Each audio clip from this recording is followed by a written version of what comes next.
Welcome back to the economics class. ഇന്ന് നമ്മൾ consumers equilibrium in single commodity എന്ന് പറയുന്ന ഒരു ടോപ്പിക്കിനെ കുറിച്ചാണ് അനലൈസ് ചെയ്യാൻ പോകുന്നത്. അപ്പോൾ പലരും ഇത് ബുദ്ധിമുട്ട് പറയാറുണ്ട്, പക്ഷേ ഇത് വളരെ സിമ്പിളാണ്. നിങ്ങൾ ക്ലാസ് മുഴുവനായിട്ട് കേട്ട് നോക്കുക, അപ്പോൾ നിങ്ങൾക്കിത് വളരെ ഈസി ആയിട്ട് മനസ്സിലാവും. അപ്പോൾ ഞാൻ ഒരിക്കൽ കൂടി ഓർമ്മിപ്പിക്കുകയാണ്, ഞാനൊരു മൈക്രോ ഇക്കണോമിക്സ് ക്ലാസ് 11 സ്റ്റുഡൻസിന് വേണ്ടി ഒരു ഫ്രീ സെഷൻ ചെയ്യുന്നുണ്ട്. അത് ബേസിക് ആയിട്ടുള്ള കോൺസെപ്റ്റ്സ് മനസ്സിലാവുന്നില്ലെന്ന് പറയുന്നവർക്ക് ഒരു എളുപ്പമാവാൻ വേണ്ടിയിട്ടാണ്. അപ്പോൾ ആ കോൺസെപ്റ്റ്സ് കുറച്ച് ഈസി ആയിട്ട് ഞാൻ പറഞ്ഞു തന്നു കഴിഞ്ഞാൽ എനിക്ക് തോന്നുന്നു നിങ്ങൾക്ക് തിയറീസൊക്കെ പെട്ടെന്ന് മനസ്സിലാവും. അപ്പോൾ നിങ്ങളിത് നിങ്ങളുടെ ഫ്രണ്ട്സിലേക്ക് എത്തിക്കാനായിട്ട് ശ്രമിക്കുക. അപ്പോൾ ഈ ഓഗസ്റ്റ് മന്തിൽ തന്നെയാണ് ഞാൻ ഈ ക്ലാസ് എടുക്കുന്നത്. എന്നെ കോൺടാക്റ്റ് ചെയ്യേണ്ട വാട്സപ്പ് നമ്പർ ഞാൻ ഡിസ്ക്രിപ്ഷൻ ബോക്സിൽ കൊടുക്കാം. അപ്പോൾ അത് നിങ്ങളതിൽ വാട്സപ്പ് ചെയ്താൽ മതി. നമുക്ക് എത്രയും പെട്ടെന്ന് നമുക്ക് നമ്മുടെ ക്ലാസ്സിലേക്ക് പോവാം. അപ്പോൾ നമ്മൾ ഇന്ന് കൺസ്യൂമേഴ്സിന്റെ ഇക്വിലിബ്രിയത്തെ കുറിച്ചാണ് പഠിക്കുന്നതെന്ന് പറഞ്ഞു. അപ്പോൾ കൺസ്യൂമേഴ്സ് ഇക്വിലിബ്രിയം എന്ന് വെച്ച് കഴിഞ്ഞാൽ ഒരു കൺസ്യൂമർ മാക്സിമം സാറ്റിസ്ഫാക്ഷനിലേക്ക് എത്തുക, അതിനെയാണ് ഒരു കൺസ്യൂമർ ഇക്വിലിബ്രിയത്തിൽ എത്തുന്നത് പറയാം. എന്താണ് ഒരു കൺസ്യൂമർ മാക്സിമം സാറ്റിസ്ഫാക്ഷൻ, ഇതിൽ കൂടുതലൊരു സന്തോഷം കിട്ടാനില്ല, ആ ഒരു സ്റ്റേറ്റിലേക്ക് എത്തുന്നതിനെയാണ് നമ്മൾ എന്ത് പറയുക, കൺസ്യൂമർ ഇക്വിലിബ്രിയത്തിലായി എന്ന് പറയാം. ഇപ്പോൾ ഒരു എക്സാമ്പിൾ പറയുകയാണെങ്കിൽ ഞാനിപ്പോൾ ഒരു കമ്മോഡിറ്റി ഒരു പേന മേടിക്കാൻ പോവാണ്. ഈ പേനയുടെ വില ഞാൻ ചോദിച്ചപ്പോൾ ഇതിനവർ പറഞ്ഞു 15 റുപ്പീസാന്ന് പറഞ്ഞു. ഞാൻ വിചാരിച്ചു ഇതിനൊരു 25 റുപ്പീസെങ്കിലും കൊടുക്കേണ്ടി വരുന്നു. പക്ഷേ എനിക്ക് എന്താണ് ഭയങ്കര ഇഷ്ടമായിട്ടുള്ളൊരു പേന 15 റുപ്പീസിന് കിട്ടുകയാണ്. അപ്പോൾ ഞാൻ പറയും എനിക്കിത് മുതലായി എന്ന് പറയും. 15 റുപ്പീസിന് ഈ പേന എനിക്ക് മുതലായി അല്ലേ. അപ്പോൾ എനിക്കൊരു മാക്സിമം സാറ്റിസ്ഫാക്ഷൻ കിട്ടിക്കഴിഞ്ഞു. ഇതിനെയാണ് നമ്മൾ എന്ത് പറയാം, കൺസ്യൂമർ ഇക്വിലിബ്രിയത്തിലായി എന്ന് പറയാം. അതൊരു സിമ്പിൾ ടേംസിൽ, ഇതിൽ നമുക്കിനി എക്കണോമിക്സിൽ കുറേ ടേംസ് ഒക്കെ വെച്ച് ഇക്കണോമിക്കൽ ടേംസ് വെച്ച് നമുക്കിത് പഠിക്കാം. അപ്പോൾ ഇതിൻ്റെ ഒരു ഡെഫിനേഷൻ നോക്കുക. ഈ ഡെഫിനേഷൻ ഇതുപോലെ തന്നെ എഴുതണം, നമ്മുടേതായിട്ടുള്ള വാക്കുകളിൽ എഴുതരുത്, മാർക്ക് കിട്ടില്ല. കൺസ്യൂമേഴ്സിന്റെ ഇക്വിലിബ്രിയം എന്ന് പറയുന്നത് refers to the situation when a consumer is having maximum satisfaction, കണ്ടോ, with limited income and has no tendency to change his way of existing expenditure. മനസ്സിലായോ? അപ്പോൾ അദ്ദേഹത്തിന് മാക്സിമം സാറ്റിസ്ഫാക്ഷൻ കിട്ടുകയാണ് അദ്ദേഹത്തിൻ്റെ ലിമിറ്റഡ് ഇൻകം വെച്ചിട്ട്. അതുപോലെ തന്നെ there is no tendency to change his way of existing expenditure എന്നുള്ള ആ രീതിയിലേക്ക് എത്തുന്ന ആ ഒരു സിറ്റുവേഷനെയാണ് നമ്മൾ എന്ത് പറയുക, കൺസ്യൂമർ ഇക്വിലിബ്രിയത്തിൽ എത്തിയെന്ന് പറയാം. ഇനി നിങ്ങൾക്ക് ഇവിടെ കൺസ്യൂമർ ഇക്വിലിബ്രിയം സിംഗിൾ കമ്മോഡിറ്റിയിലും 2 കമ്മോഡിറ്റിയിലും പഠിക്കാനുണ്ട്. സിംഗിൾ കമ്മോഡിറ്റിയിൽ കൺസ്യൂമർ ഇക്വിലിബ്രിയം പഠിക്കണം, അതായത് ഒരു കമ്മോഡിറ്റി മാത്രം പർച്ചേസ് ചെയ്യാണ്, ഗുഡ് എക്സ്. 2 കമ്മോഡിറ്റി പർച്ചേസ് ചെയ്യുന്നു, ഗുഡ് എക്സും ഗുഡ് വൈയും പർച്ചേസ് ചെയ്യുന്നു. അപ്പോൾ എങ്ങനെയാണ് കൺസ്യൂമർ ഇക്വിലിബ്രിയത്തിൽ എത്തുക, ഇത് രണ്ടുമാണ് നമുക്ക് പഠിക്കാനുള്ളത്. ഇന്നത്തെ ക്ലാസ്സിൽ നമ്മൾ കൺസ്യൂമേഴ്സ് ഇക്വിലിബ്രിയം സിംഗിൾ കമ്മോഡിറ്റി മാത്രം ഒന്ന് പഠിക്കാൻ പോവാണ് കേട്ടോ. അപ്പോൾ consumers equilibrium in case of single commodity എന്ന് പറയുന്നത് ഈ ഒരു തിയറി ബേസ് ചെയ്യുന്നത് ആക്ച്വലി ലോ ഓഫ്, നമുക്കറിയുന്നതാണ് law of diminishing marginal utility എന്ന് പറയുന്നതിനെയാണ്, ഈ ഒരു കോൺസെപ്റ്റിനെയാണ് ഈ ഒരു തിയറി ബേസ് ചെയ്യുന്നത്. എന്ന് വെച്ചാൽ ഇതിൻ്റെ എസംഷൻസും ഈ law of diminishing margin utility എസംഷൻസും ഒക്കെ സെയിം ആണെന്ന് അർത്ഥം. അപ്പോൾ ഇതിൽ എന്താ പറയണമെന്ന് വെച്ച് കഴിഞ്ഞാൽ, എന്താ law of diminishing margin utility എന്ന് വെച്ചാൽ, ഏതെങ്കിലും ഒരു കമ്മോഡിറ്റി നമ്മൾ കൂടുതൽ കൺസ്യൂം ചെയ്യുന്തോറും അതിൽ നിന്ന് കിട്ടുന്ന സാറ്റിസ്ഫാക്ഷൻ കുറയും. ഇപ്പോൾ ഒരു ആപ്പിൾ, ഞാൻ വിശന്നിരിക്കുന്ന സമയത്ത് എനിക്കൊരു ആപ്പിൾ കിട്ടി, ഇതൊക്കെ ഞാൻ എക്സ്പ്ലെയിൻ ചെയ്തിട്ടുള്ളതാണ്. ഒരു ആപ്പിൾ, ഫസ്റ്റ് യൂണിറ്റ് ആപ്പിൾ കിട്ടിക്കഴിഞ്ഞപ്പോൾ എനിക്ക് അതിന് 20 യൂട്ടിൽസ് സാറ്റിസ്ഫാക്ഷൻ കിട്ടുകയാണ്, യൂട്ടിൽസ് എന്നാണ് അതിന് പറയാം. രണ്ടാമത്തെ ഒരു ആപ്പിൾ കഴിച്ചപ്പോൾ എൻ്റെ സാറ്റിസ്ഫാക്ഷൻ കുറഞ്ഞു, എനിക്ക് പിന്നെ അതിന് 16 ആദ്യം കഴിക്കാൻ അത്ര സന്തോഷമില്ല. മൂന്നാമത്തത് കഴിച്ചത് ഇപ്പോൾ 10 ആയി മാറാണ്, 10 യൂട്ടിൽസ് ആയി. ഫോർത്ത് ആയി മാറിയപ്പോൾ പിന്നെയും കുറയാണ്, ചിലപ്പോൾ 0 ആയി മാറിയിട്ടുണ്ടാവും, കാരണം എൻ്റെ വിശപ്പ് മുഴുവൻ മാറി, എനിക്ക് ആവശ്യമില്ല. മനസ്സിലായോ? അപ്പോൾ ഇങ്ങനെ ഇതിൽ പറയുന്നത് law of diminishing margin utility എന്ന് പറയുമ്പോൾ ഒരു കമ്മോഡിറ്റി കൂടുതൽ നമ്മൾ കൺസ്യൂം ചെയ്യും തോറും, അതിവിടെ നമ്മൾ കഴിക്കുക എന്ന് ആലോചിക്കുക. ഓക്കെ, എക്കണോമിക്സിൽ നമ്മൾ കൺസ്യൂം എന്ന് പറയും. ഇപ്പോൾ സാധനം മേടിക്കുന്നു, അപ്പോൾ പർച്ചേസ് എന്ന് പറയും. ഓക്കെ, അല്ലെങ്കിൽ നമ്മൾ സാധനം കഴിക്കുന്നതിനൊക്കെ നമ്മളോട് കൺസ്യൂം ചെയ്യാന്ന് പറയും ഇവിടെ. ഓക്കെ, അപ്പോൾ ഇതിൽ കൺസ്യൂം ചെയ്യുമ്പോൾ ഇതിൽ നിന്ന് കിട്ടുന്ന സാറ്റിസ്ഫാക്ഷൻ നമുക്ക് കുറഞ്ഞു വരികയാണ്. അതിനെയാണ് നമ്മൾ എന്ത് പറയുക, law of diminishing margin utility. അപ്പോൾ ഇതിനെ ബേസ് ചെയ്തിട്ടാണ് ഈ ഒരു തിയറി പറയുന്നത്. അപ്പോൾ ഇതിൽ പറയുന്നത് ഇത്രയേ ഉള്ളൂ, ഒരു consumer purchasing A single commodity, കണ്ടോ, ഒരു കമ്മോഡിറ്റി മാത്രം മേടിക്കുന്നു, വിൽ ബി അറ്റ് ഇക്വിലിബ്രിയം. ഇനി എപ്പോഴാണ് അയാൾ ഇക്വിലിബ്രിയത്തിൽ എത്തുക എന്നുള്ളതാണ് പറയുന്നത്. എപ്പോഴാണ് ഇക്വിലിബ്രിയത്തിൽ എത്തുന്നത്, when he is buying such a quantity of that commodity which gives him maximum satisfaction. Maximum satisfaction കിട്ടിക്കഴിഞ്ഞു കഴിഞ്ഞാൽ പിന്നെ അദ്ദേഹം ഒരിക്കലും ഈ കമ്മോഡിറ്റി വീണ്ടും കൺസ്യൂം ചെയ്യില്ല. അപ്പോൾ എപ്പോഴാണോ മാക്സിമം സാറ്റിസ്ഫാക്ഷൻ കിട്ടുന്നത് അതാണ് നമുക്കിവിടെ ഫൈൻഡ് ഔട്ട് ചെയ്യേണ്ടത്. ഓക്കെ, അപ്പോൾ കൺസ്യൂമർ ഇക്വിലിബ്രിയത്തിലാവുന്നത് എപ്പോഴാണ്, അദ്ദേഹത്തിന് മാക്സിമം സാറ്റിസ്ഫാക്ഷൻ ഈ മേടിക്കുന്ന കമ്മോഡിറ്റിയിൽ നിന്ന് കിട്ടുമ്പോൾ അദ്ദേഹത്തിന്റെ സാറ്റിസ്ഫാക്ഷൻ മാക്സിമത്തിലെത്തി, അത് ആ ഒരു പോയിന്റിലാണ് അദ്ദേഹം ഇക്വിലിബ്രിയത്തിലാകുന്നത്. മനസ്സിലായോ? ഇനി എങ്ങനെയാണ് നമ്മളിത് ഫൈൻഡ് ഔട്ട് ചെയ്യുന്നത്, അതായത് ഒരു കൺസ്യൂമർ എങ്ങനെയാണ് അദ്ദേഹത്തിന്റെ കൺസംഷൻ എങ്ങനെയാണ് നമ്മൾ ഇക്വിലിബ്രിയത്തിൽ എത്തുന്നത്, അത് ഡിപ്പെൻഡ് ചെയ്യുന്നത് 2 ഫാക്ടേഴ്സിനെയാണ്. ഓക്കെ, ഒരു കൺസ്യൂമർ അദ്ദേഹത്തിന് എങ്ങനെയാണ് കൺസ്യൂം ചെയ്യുന്നത് നമുക്ക് ആദ്യം ഫൈൻഡ് ഔട്ട് ചെയ്യേണ്ടത്, എന്നാലല്ലേ ഇക്വിലിബ്രിയം കാണാൻ പറ്റുള്ളൂ. അപ്പോൾ ഒരു കൺസ്യൂമർ എങ്ങനെയാണ് കൺസ്യൂം ചെയ്യുന്നത്, അദ്ദേഹത്തിന്റെ കൺസംഷൻ എന്തിനെ ബേസ് ചെയ്തിരിക്കുന്നു, അത് രണ്ട് ഫാക്ടേഴ്സ് ഉണ്ട്. സാധാരണ നമ്മൾ കടയിൽ പോവാണ്, ഒരു സാധനം മേടിക്കുമ്പോൾ നമ്മൾ എന്താ നോക്കുക ആദ്യം, ഒന്നാമത് തന്നെ അതിന്റെ വില എത്രയാന്ന് നോക്കും അല്ലെ. നമ്മളൊരു സാധനം മേടിക്കുമ്പോൾ അതിന് എന്ത് വിലയുണ്ട് ഈ സാധനത്തിന്, അതുപോലെ തന്നെ ഈ സാധനം എനിക്ക് ഇഷ്ടമാണോ, അതിൽ നിന്ന് എനിക്ക് കിട്ടുന്ന യൂട്ടിലിറ്റി എന്ന് വെച്ചാൽ സാറ്റിസ്ഫാക്ഷൻ, ഇത് മേടിച്ചാൽ എനിക്ക് എന്തുമാത്രം സാറ്റിസ്ഫാക്ഷൻ കിട്ടും എന്ന് നമ്മൾ നോക്കും അല്ലെ. അപ്പോൾ പ്രൈസും expected utility from each successive unit, ഇതാണ് ഇതിന്റെ രണ്ട് ഫാക്ടേഴ്സ്. ഒരു കൺസ്യൂമർ ഒരു കൺസംഷൻ ചെയ്യുന്നതിന്റെ രണ്ട് ഫാക്ടേഴ്സ് എന്ന് പറയുന്നത് പ്രൈസും എക്സ്പെക്റ്റഡ് യൂട്ടിലിറ്റിയാണ്.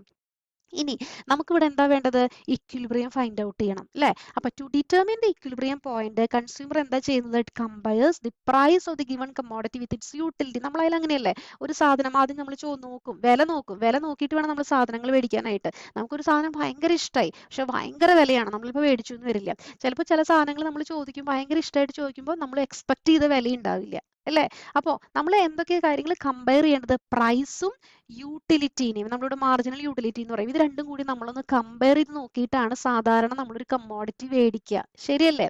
ഓക്കെ, ഇനി ഇതിൽ ഇവർ പറയുന്നത് ഇത്രയേ ഉള്ളൂ, ഈ ഒരു തിയറിയിൽ പറയുന്നത് ഇത്രയേ ഉള്ളൂ. അതായത് ഈ പ്രൈസും കമ്പയർ ചെയ്യാന്ന് പറയുമ്പോൾ ഈ പ്രൈസ്, ഒരു കമ്മോഡിറ്റി ഉള്ളതുകൊണ്ട് price of X is equal to marginal utility, ഇതിൽ നിന്ന് കിട്ടുന്ന ഒരു സാറ്റിസ്ഫാക്ഷൻ, എക്സ് എന്ന് പറഞ്ഞ കമ്മോഡിറ്റിയിൽ നിന്ന് കിട്ടുന്ന മാർജിനൽ യൂട്ടിലിറ്റി എന്ന് വെച്ചാൽ എന്താ, അഡീഷണൽ ആയിട്ടുള്ള യൂട്ടിലിറ്റി, അഡീഷണൽ ആയിട്ടുള്ള സാറ്റിസ്ഫാക്ഷൻ, ഇത് രണ്ടും ഈക്വൽ ആവുമ്പോഴാണ് ആക്ച്വലി ഒരു കൺസ്യൂമർ ഇക്വിലിബ്രിയത്തിൽ എത്തി എന്ന് പറയാം. ഈ ഒരു ഇക്വേഷൻ നിങ്ങൾ ഓർത്ത് വെക്കാൻ മറക്കരുത്, P X equal to M U X. അപ്പൊ നമ്മൾ ആദ്യം പറഞ്ഞു ഇത് കൺസംഷൻ നടക്കുന്നത് രണ്ട് ഫാക്ടേഴ്സിനെ ബേസ് ചെയ്തിട്ടാണ്, ഒന്ന് പ്രൈസും എക്സ്പെക്റ്റഡ് യൂട്ടിലിറ്റിയും. ഇനി കൺസ്യൂമർ ഇക്വിലിബ്രിയത്തിലാവാൻ വേണ്ടിയിട്ട് നമ്മൾ ഈ പ്രൈസിനെയും യൂട്ടിലിറ്റിനെയും കമ്പയർ ചെയ്യുന്നു പറഞ്ഞു. ഇത് ഞാൻ പറയാണ്, കമ്പയർ ചെയ്യാന്ന് പറഞ്ഞു കഴിഞ്ഞാൽ ഇത് രണ്ടും ഈക്വൽ ആവുമ്പോഴാണ് ഒരു കൺസ്യൂമർ മാക്സിമം സാറ്റിസ്ഫാക്ഷനിൽ എത്തുന്നത്, അതായത് കൺസ്യൂമർ ഇക്വിലിബ്രിയത്തിൽ എത്തുന്നത്.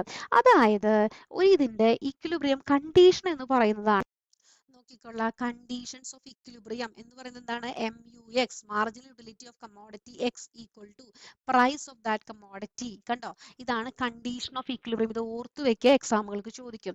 ഇനി ഇതിൽ നിന്ന് എന്തെങ്കിലും വേരിയേഷൻ ഉണ്ടായെന്ന് വിചാരിച്ചു, അതായത് എം യു എക്സ് എന്ന് പറയുന്നത് ഗ്രേറ്റർ ദാൻ പി എക്സ് ആയെന്ന് വിചാരിക്കുക, അതായത് ഒരു കമ്മോഡിറ്റിയിൽ നിന്ന് കിട്ടുന്ന സാറ്റിസ്ഫാക്ഷൻ വളരെ കൂടുതൽ, ഞാൻ കൊടുക്കുന്ന പ്രൈസിനേക്കാളും വളരെ കൂടുതൽ സന്തോഷം, എനിക്ക് മുതലാവുകയാണത്. അപ്പൊ ഞാൻ എന്ത് ചെയ്യും, സാധാരണ consumer will buy more of commodity X. ഇങ്ങനെ ഒരു സിറ്റുവേഷൻ വന്നു കഴിഞ്ഞാൽ സാധാരണ ആൾക്കാർ എന്താ ചെയ്യുക, ഈ കമ്മോഡിറ്റി കൂടുതൽ മേടിക്കാൻ തുടങ്ങും. ഇങ്ങനെ കൂടുതൽ മേടിച്ചു കഴിഞ്ഞ് കഴിഞ്ഞാൽ എന്ത് സംഭവിക്കും, അവിടെ law of diminishing marginal utility apply ആവും, അതായത് അതിൽ നിന്ന് കിട്ടുന്ന മാർജിനൽ യൂട്ടിലിറ്റി കുറയാൻ തുടങ്ങും, സാറ്റിസ്ഫാക്ഷൻ കുറയാൻ തുടങ്ങും.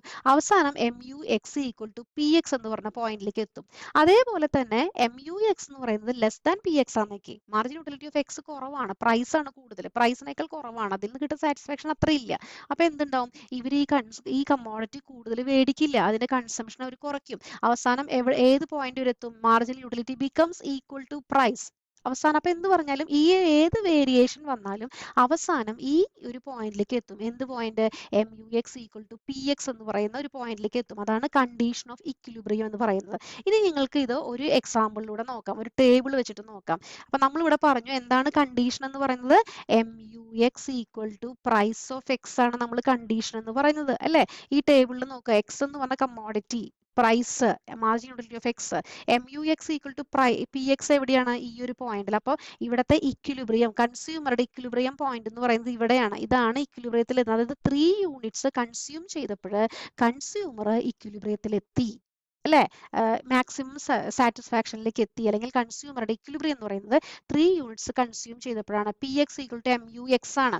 അതിന് മുമ്പുള്ള പോയിന്റ്സ് നിങ്ങൾ നോക്കിക്കോളൂ, അതെ ഇവിടെ എം യു എക്സ് എന്ന് പറയുന്നത് ഗ്രേറ്റർ ദാൻ പി എക്സ് ആണ്, ഇവിടെ ഈക്വൽ ആണ്, ഇവിടെയോ എം യു എക്സ് എന്ന് പറയുന്നത് ലെസ് ദാൻ പി എക്സ് ആണ്. കണ്ടോ, ഇനി നിങ്ങൾക്ക് ഇതൊരു ഡയഗ്രത്തിലൂടെ എക്സ്പ്ലെയിൻ ചെയ്യാം. കണ്ടോ, ഇത് നമ്മൾ ഡയഗ്രമാറ്റിക്കലി വരയ്ക്കുമ്പോൾ ഒ വൈ ആക്സിസിൽ മാർജിൻ യൂട്ടിലിറ്റിയും പ്രൈസും കൊടുക്കുന്നു, ഒ എക്സ് ആക്സിസിൽ യൂണിറ്റ് ഓഫ് കമ്മോഡിറ്റി എക്സ്.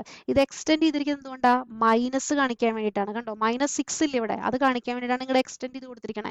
ഇത് നിങ്ങൾ വരച്ചു കഴിഞ്ഞാൽ നിങ്ങൾ പോയിന്റ്സ് മാർക്ക് ചെയ്ത് ഇങ്ങനെ ഒരു സ്ട്രെയിറ്റ് ലൈൻ ആയിട്ട് നിങ്ങൾ വരയ്ക്കണം. സ്ട്രെയിറ്റ് ലൈൻ കിട്ടും. പോയിന്റ് ഓഫ് സാറ്റിറ്റി ആണ്, ഇതറിയില്ലേ, പോയിന്റ് ഓഫ് സാറ്റിറ്റി ഞാൻ നേരത്തെ ക്ലാസ്സിൽ പറഞ്ഞിട്ടുണ്ട്. അപ്പൊ ഇതാണ് മാർജിനൽ യൂട്ടിലിറ്റി ലൈൻ എന്ന് പറയുന്നത്, ഈ വൈറ്റ് ലൈനാണ് മാർജിനൽ യൂട്ടിലിറ്റിനെ കാണിക്കുന്നത്, marginal utility of commodity X. ഇനി ഇവിടെ നിങ്ങൾ ശ്രദ്ധിക്കേണ്ട ഒരു കാര്യം, ഇവിടെ പി എക്സ് എന്ന് പറയുന്നത് പ്രൈസ് അല്ലെ, അത് മണി ടേംസിലാണ് പറയാ. എം യു എക്സ് എന്ന് പറയുന്നത് ഇവിടെ യൂട്ടിൽസിലാണ് എന്നാണ് പറയുക. അപ്പം നമുക്ക് ഇതിനെ വേണമെങ്കിൽ എന്താണ് മണി ടേംസിലേക്ക് ചേഞ്ച് ചെയ്യാം.